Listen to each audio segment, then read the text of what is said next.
So on apparel and fashion, everything starts with the fibers, okay? And denim, of course, the same. Everything starts with the fibers. We have on denim a kind of advantage is that we are very flexible in the type of materials we can use. While cotton is, of course, the king of the fibers and is the reference, and it represents 95% of all the fibers used on denim. Let's say there is room for exploring other fields, for exploring other fibers, because denim is about innovation. Denim is about evolving. Denim is about taking things and put them into the article to make something new, something different, something looks special, something that washes down in a different way. And for that, there are many options. So my presentation here is to give you a short update, a short introduction of what is available out there at the present moment, so that you can use for creating, for making something different to what has been standard for many years. So if we go for plant fibers, because we are going to discuss only natural fibers, plant fibers. You can see just a selection of fibers that you can find in the market that are used for different applications, and they go from bast, which is a term that is not properly defined, but they are mainly steam fibers that come from the stem of the plant. You have leaf fibers, but to me are also kind of bast fibers. But you can use leaves to create new fibers. Fruits can also give us textile fibers to use. Seeds. This is where cotton belongs to. Cotton is a seed fiber. It comes from the bud, and we have fibers from this. And then we have stalk fibers that they are mostly from small trees or other type of plants. So you see bamboo, for example, or rice straw. Rice straw is a very good fiber. So all this is a selection of what is possible. So plenty of things to work on. So everything on a textile cellulosic vegetal fiber goes around the cellulose. Cellulose is this big molecule you can see here. So it's a polymer. So it's formed by the repetition of monomers, small structures that are repeated n times, and the monomer that is repeated over and over is the glucose. Glucose is that thing that you can see here with a lot of OH groups and CH2OH groups. You repeat that, and then you get cellulose. So cellulose, in that respect, technically speaking, is a polysaccharide. It's something that saccharide sugar, glucose sugar. So the cellulose is repetition of sugar, so it's a polysaccharide. It's a very long molecular chain. So what is the cellulose coming from? Well, cellulose can come again from different options. You know that most of it that comes from plant and plant residues. So examples are cotton and hemp and flax linen and jute here, but they come also from wood in different ways. Wood is a very important source of cellulose for different applications. One is, for example, paper, but also on regenerated cellulose, lyocell's and viscose. We will speak about them later at the presentation. The wood is part of the raw materials, the feedstock used to produce these fibers.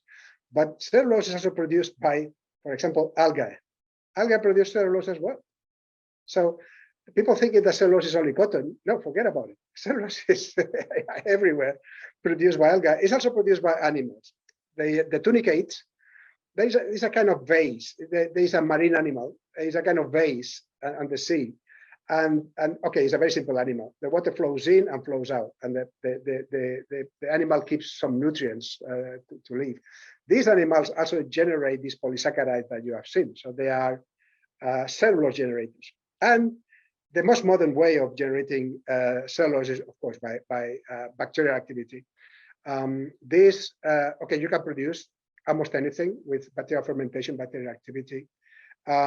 At the present moment, this type of cellulose is mostly used for what is called nanocellulose, which is a very special type of cellulose with wonderful applications, not yet ready to be used on apparel, fashion, denim.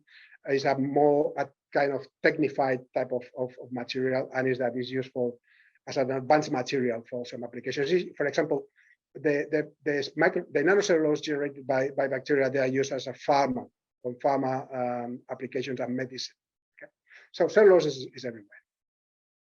So okay, so I mean, we have a plant, and okay, we know that we have cellulose. So how things go? I mean, how things look like? Well, actually, when you take a plant, wood cell, you have three type of ingredients on that plant. One is the cellulose itself.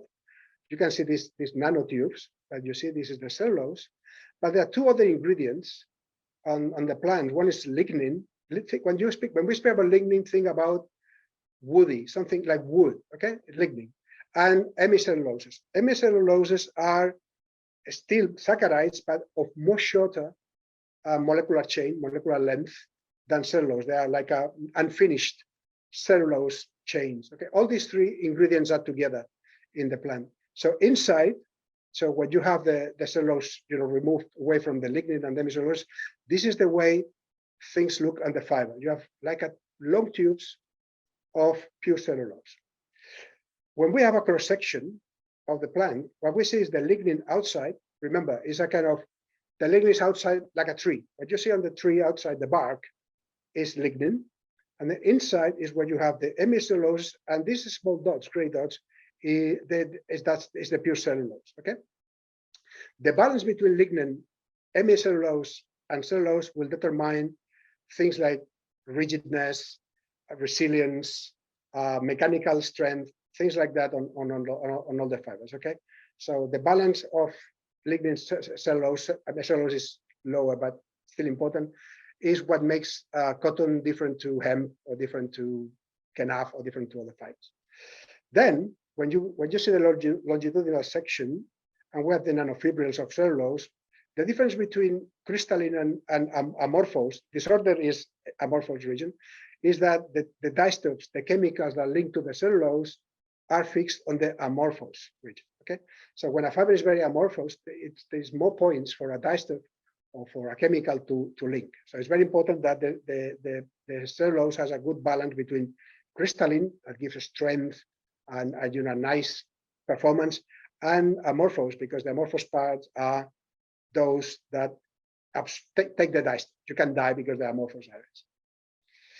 So how to convert cellulose into something different? Okay, we have basically three lines.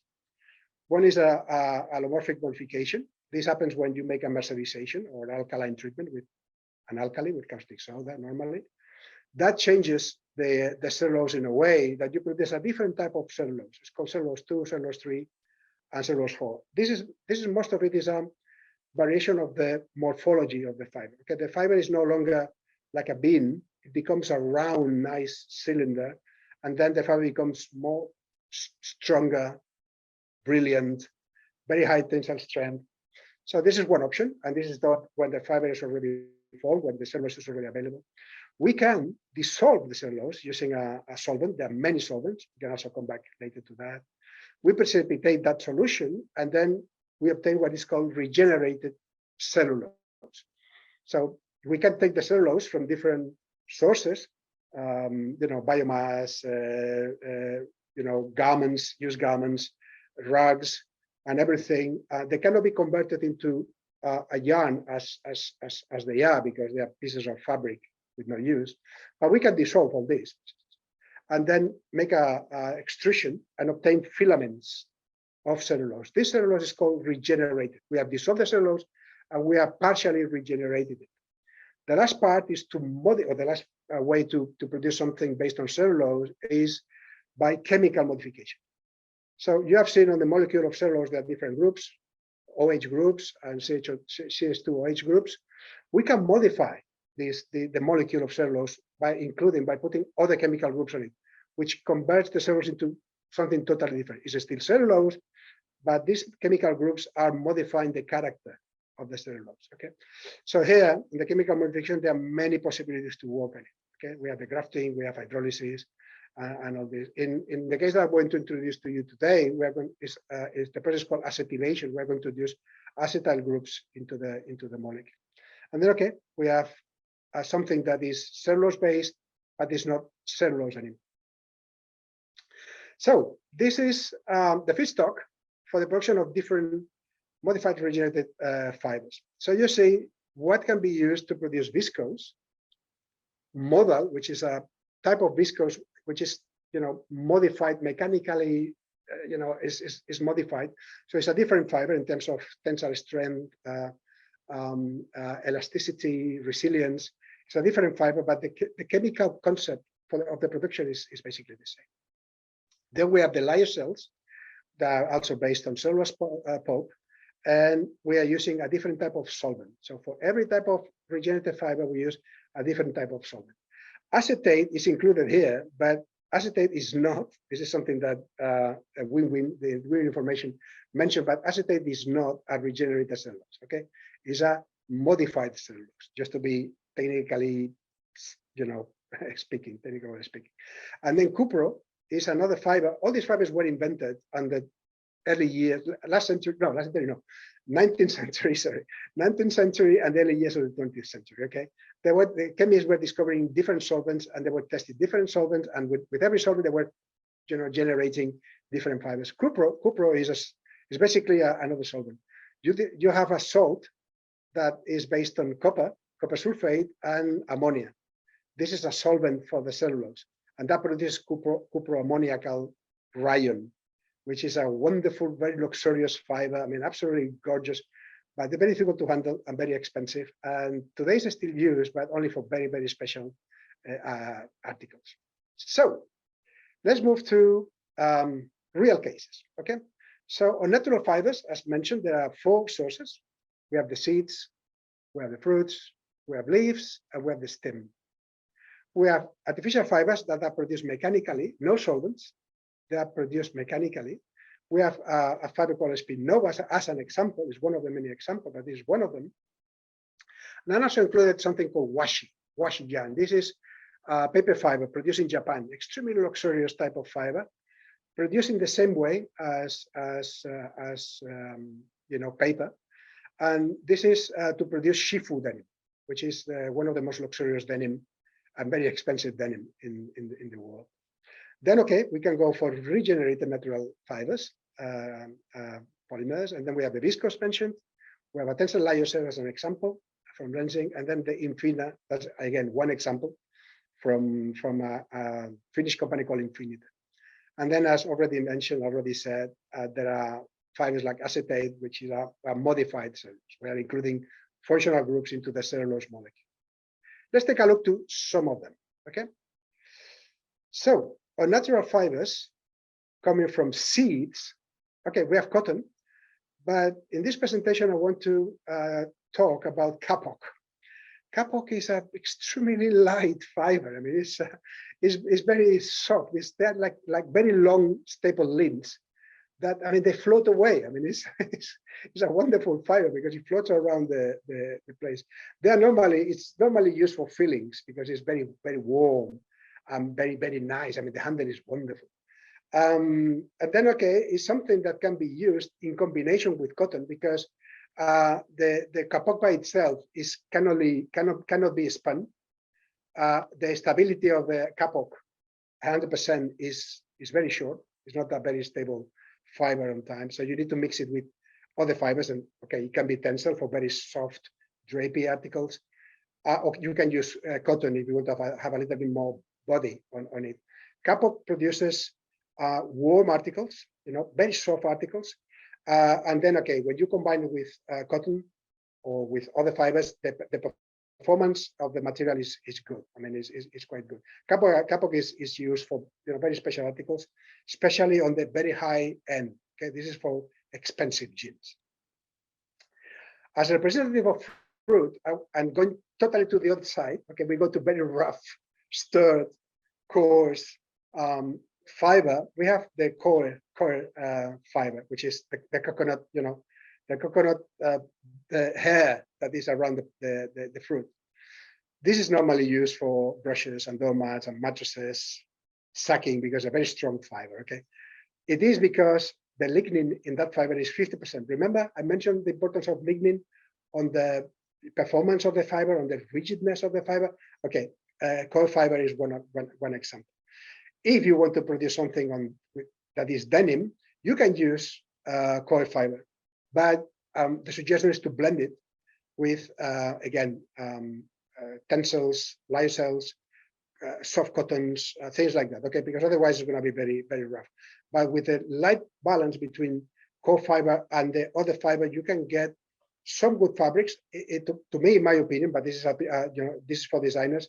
This could be great for articles like jackets or dungarees. And again, you are using something that is extremely valid and valuable. Coconut fiber is also a nice fiber to work with. So let's think about leaves now. And a leaf that is the king of the leaves, of the plant-based leaves, is the pineapple leaf fiber. It's a kind of, very soft, like silk. Well, actually, it's called Filipino silk, and it's very shiny and it's very nice. So this is used for making many things. It's used for producing innerwear, to produce very soft t-shirts. It's a wonderful fiber to work. You can leave it as it is for shirting or other articles, or the denim articles, or articles in general that are not very heavy. But if you combine it again with cotton and other fibers, then you have the performance of the cotton plus the softness and the drapey character of the PLF. Other palms, in the case of the pineapple, one thing I want to tell you that has to be considered is the best fiber, the best plant to produce pineapple leaf fiber is not the plant producing the fruits. Okay, so when you think about pineapple leaves, you may think that, okay, this is coming from the pineapples. It may, but it's not the best pineapple leaf fiber. The best pineapple leaf fiber is from plants that they are grown for the leaves. They are longer leaves. Is more fiber there. So I mean, you can use pineapple fibers from the pineapple trees, but it's not the best. It's not the best of quality. So look for real PLF from pineapple leaves plants, no fruits. And then, okay, there are other plants that can also produce this type of fibers, like, for example, date palm fiber. Again, very nice. There's a very nice fiber here. You see how it looks in what is produced. You can spin it, no problem. And here there's an example of denim that is a very, very good combination because it's pineapple and banana. Okay, so this is how you call that? It's a fruity fruity denim, something like that. It's a fruit salad denim. Okay, a stem. On a stem, all the big fibers that you know, and okay, hemp is the king of the stem fibers, very well known. Mohsin will show you something at the end of this presentation. So we have hemp and kenaf. Kenaf is a very great fiber. Kenaf is the natural fiber that has a best balance between absorbed CO2 and re-emitted CO2. Okay, so the plant takes CO2 from the atmosphere and re-emits a little bit. So the balance, so as much as CO2 the plant can absorb, is good to remove CO2 from the air, from the atmosphere. Kenaf is the best, has the best balance. Then we have jute, we have flax linen that we mentioned that. Flax is a great fiber. It's the oldest fiber that has been used by human. It has been used for more than 6,000 years. And today is still considered to be a luxurious fiber because of the availability and the price. It's a long process to be produced. It's great. We have raffia, which is a very strong fiber that can replace, synthetic polymers in certain applications. Raffia is very powerful fiber. Then we have banana and we have nettle. But Himalayan nettle is best. Okay, this is when you see a nettle, please refer to Himalayan nettle. This is the right fiber because European nettle is very short, is not good. But Himalayan nettle is a great fiber.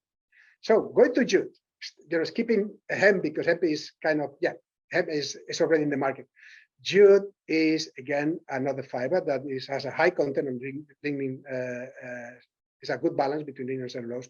Jute is something like 15% lignin and 85% or 84% cellulose. Okay, so the chemical composition is that. Oh, it's more, yeah, exactly, 12% lignin. I'm right. And then it's used normally for bags and sacks and furnitures and clothes. But combined with cotton or lyocells, you can obtain, for example, this fabric that you see on the right side. Is an epi fabric. It's very nice. I like this type of denim, dark and nice. on the right of this picture, there is 100% jute denim. Okay, the 100% jute denim, this is something that is only for pure denim lovers, people that like to wear something rough, that will evolve quickly with you. I mean, you will get immediately the whiskers, the honeycombs on your knees and all that, because it's a very rigid fiber. It will abrade quickly to produce the effects. In that case, to make the jute a little bit softer, it went through a wash down process and a chemical treatment. Okay, that's why it looks, let's say relatively medium tone. The right jute denim should look like this. Okay, something strong and dark, and let the denim evolve by itself with the use.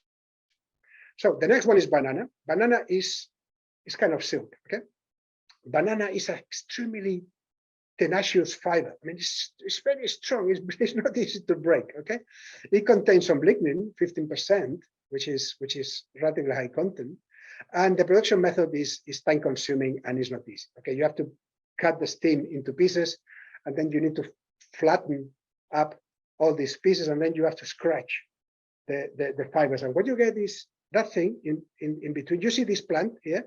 There are no pineapples. This is the plant that is used for the pineapple leaf, the plant that should be used for pineapple leaf fibers. This is how banana fiber looks like. And okay, it's like a very fine, and this is a combination of cotton and banana fiber from Japan. They like this type of combinations. So a very good fiber to explore, and a very good fiber to innovate with different handles and different looks. Then we move to man-made fibers. Espinova is from a company in Finland, and then they use wood pulp, and also they can use cellulose from, let's say, other articles, regenerate. The process is mechanical. They don't use any chemicals. They don't dissolve the cellulose. So they produce the fibers in a way that, okay, no chemicals are used. It's a fiber that has the touch of cotton, a little like bulky, a little bit, like heavy, but it's nice. And okay, it can be used for denim as itself or combined with other fibers. It's a good fiber. And then I mentioned to you earlier the washi yarn. This is washi yarn, and this is shifu. Shifu is the fabric. Again, a very expensive type of jeans from Japan using paper yarn. It's a wonderful fiber. Believe me, it's a great fiber. Very expensive. So normally, because of the price, it is combined again with other fibers, because okay, you feel a little bit the paper yarn, and the cost is kept at the logical level. So this is what I mentioned to you. This is a very schematic way to produce rigid cellulose. The wood pulp and the cellulose, the virgin cellulose, is diluted with a solvent. We produce what is called dope. It's a kind of very thick syrup. That thick syrup goes to the spinnerets for the extrusion. And then in the extrusion form, the fiber is coagulated. Is where the cellulose goes back to the original form, but on a different way. And then, okay, from that, the fiber is washed and spun. Okay. So here we have examples. There's one thing also you will hear. Viscose is the chemical name, okay? But in the United States, it's known as rayon. In Europe, rayon is something different. Okay, this is something that might be confusing. It's something about patents in the early years of the 19th century. But viscose and rayon in Europe are two different things. Okay, but in the United States, they refer to rayon. Okay, because that's historically how it is. So what do we have here? We have a cotton viscose pants from a brand called Iqbal. We have a tensile lyocell pant from Bleak Clothing. And then we have 100% Infina from Weekday. Infina has one important performance, or one important feature. Is Infina is a fiber that can be produced, but it can be stored as a powder. So you can store the Infina as a powder. And the moment you want to produce the fiber, basically you mix that powder with caustic soda, and then you can send that through the spinneret on the extruder, and you make the fiber. So it's a fiber that doesn't need to be, made on a continuous line. You can keep it as a powder, white powder, and make the fiber eventually. That has some logistic advantages. And then the sodium acetate is here. This is okay. Sodium acetate is produced by combining cellulose with acetic anhydride or glacial acetic acid. Glacial means that there is no water in it. So it's 99.9% glacial acid. And then they add some groups into the molecule called acetyl groups. It's extremely shiny fiber, okay? And on the acetates, what you have to keep in mind is that the acetate as a textile fiber is, the actual name is cellulose diacetate. What does it mean, diacetate? Is because after producing the fiber, you can neutralize some of the acetyl groups with caustic soda, and depending on the number of acetyl groups that you leave, you have different materials. Cellulose diacetate is what you know, textile fibers, as you know, as acetate. Then you will find another acetate that is a plastic, it's a hard, very hard plastic, this is triacetate, okay? So cellulose diacetate is acetate, known as rayon in the European Union. It looks like this, like a very shiny synthetic fiber. It looks like synthetic. And here you have an example. This is a Naya. Naya is from Eastman Company in the United States. And they have modified the fiber to make it stronger, and very important, you can wash the fiber now in a normal way, because the classical cellulose acetate had to be dry cleaned before, okay? But Eastman modified the cellulose and they achieved this Naya, which has a lot of, technical advantages to be used as a conventional fiber. So this is all from my side. I hope it's not too late. I hope that it has been interesting for you. If you have any questions, just let me know, please. And if you have any questions, not only now, during the day, during the presentation, if you want to know anything about these fibers, let me know. So my message is this: please explore. There are many more things. There are a lot more to explore out there. The nature is giving us a lot of possibilities, a lot of tools. Just go for them, use them, innovate, design. Okay. Thank you. Thank you so much, Miguel. That was awesome. And I don't think we've ever seen anything to that level before in any of the transformers, Catalyst and Ed. So you've done a fabulous job in this short amount of time. Couple of questions. Just a fun little history fact. Paper denim or washi fabric that was actually used on the Levi's red collection. I think I used it back in 2001 or two, something so very early on. And also jute is grown all over Pakistan. So why doesn't one of the mills just do it as a jute project, own it? That would be fun. And I've also used hibiscus. I've also used milk for making yarn. It's very strange what you can do with you can use soya and palm oil. I mean, there are fibers everywhere. Endless, yeah, it's endless. Just some fun slides. I don't know if like Joanne can spotlight me for just like 1 minute. I collect fibers. I love fibers. So I'm always, whenever I go to any mill or anything that I'm doing, I collect everything from any type of fiber. I collect it, and it's really fun. I've recently been going to a hemp field as well last week. I'll show you that one too. And it's an awesome thing to try and get even all the waste that sometimes is created from these fibers. They get used too. So it's always good to collect samples of things that you see. As a designer, it's quite awesome. And I'll just show you a couple more things that's really fun. You have interesting things because I saw yak. Yeah. I'm looking at everything. I went Mongolian fiber. Yeah. I went around France about 2 weeks ago or so, and I went with like Marmara Hemp, our friends in France, and I saw the entire process of how they get it from the bast fiber, from the stalks, and what it gets used in industry, what gets used for paper, what gets used for textiles. It was awesome. And then the last little thing to show you guys, which is always fun, and I hope some of our friends, if they ever go to a cotton mill to try and see the cotton process, is another awesome thing to do. The whole process from roving to, it's amazing. So there's yeah, you can unspotlight me now. But no, let's just see. I don't think there's any questions, but it's I think everyone's just a bit intimidated by it. But I think for you, one last question for you, Miguel. Obviously, natural fibers for you are really the things that we need to be looking at more, right? Because I know there's other fibers that are mixing polyester and like Dyneema. There is a place for those fibers for strong garments, but natural, right? Well, I mean, the thing is that PET polyester, because when you refer to polyester, you have to mention what type of polyester, okay? Because polyester is a big family of things, of chemical products.